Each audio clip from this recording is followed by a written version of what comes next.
సకల దేవతా స్వరూపుడు శ్రీ షిర్డీ సాయినాథ్ మహారాజ్ గారి పాదార విందాలకు శిరస్సు వంచి నమస్కరించుకుంటూ రాధాబాయి అని ముసలమ్మతో సాయినాథుడు ఇలా అంటారు: ఓ తల్లి, అవసరమైన యాతనకేలా పాల్పడి చావును కోరుతున్నావు. నీవు నిజముగా నా తల్లివి, నేను నీ బిడ్డను. నా యందు కనికరించి నేను చెప్పునది పూర్తిగా వినుము. నీకు నా వృత్తాంతమును చెప్తాను. నీవు దాన్ని బాగా వింటే నీకది మేలు చేస్తుంది. నాకొక గురువు ఉన్నారు. వారు గొప్ప యోగీశ్వరులు, బికి దయాద్ర హృదయులు. వారికి చాలా కాలము శుశ్రూష చేసి తిని, కానీ నా చెవిలో వారే మంత్రము ఊదలేదు. నాకు వారిని వదలిపోవ తలంపే లేకుండెను. నేను వారితోనే ఉండేవాడిని. వారి సేవ చేయుటకు, వారి వద్ద కొన్ని ఉపదేశాలను గ్రహించుటకు నిశ్చయించుకుంటుని. కానీ వారి మార్గం వారిది. వారు నా తల గొరిగించేదిరి. నా నుండి 2 పైసలు దక్షిణ అడిగిరి. నేను దాన్ని వెంటనే వారికి సమర్పించాను.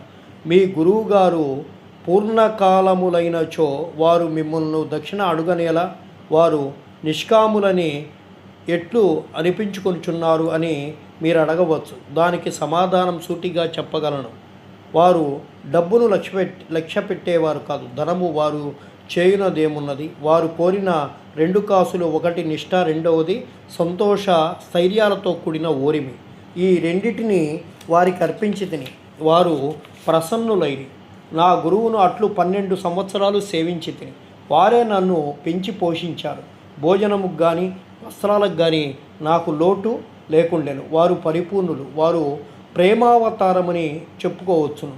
ఆ ప్రేమను నేనెట్లు వర్ణించగలను? వారు నన్ను మిక్కిలి ప్రేమించేవారు. ఆ విధమైన గురువే ఉండరు. నిరంతర ధ్యానములో ఉన్న వారిని తదేకముగా చూస్తూ ఉండేవాడిని. మేమిద్దరం ఆనందంలో మునిగి ఉండేవారము. రాత్రింబవళ్ళు నిద్రాహారాలు లేక నేను వారిపై దృష్టి నిగిడ్చి తిని. వారికి చూడనిచో నాకు శాంతి లేకుండెను. వారి ధ్యానము, వారి సేవ తప్ప నాకు ఇంకొకటి లేకుండెను. వారే నా ఆశ్రయము. నా మనస్సు ఎల్లప్పుడూ వారి అందే నాటుకొని ఉండెను. ఇదియే వారడిగిన దక్షిణ 1 పైసా సబూరి. సంతోష స్థైర్యాలతో కూడిన యోరిమి అన్నది 2వ పైసా. నేను మిక్కిలి సంతోషంతో చాలా కాలం కనిపెట్టుకొని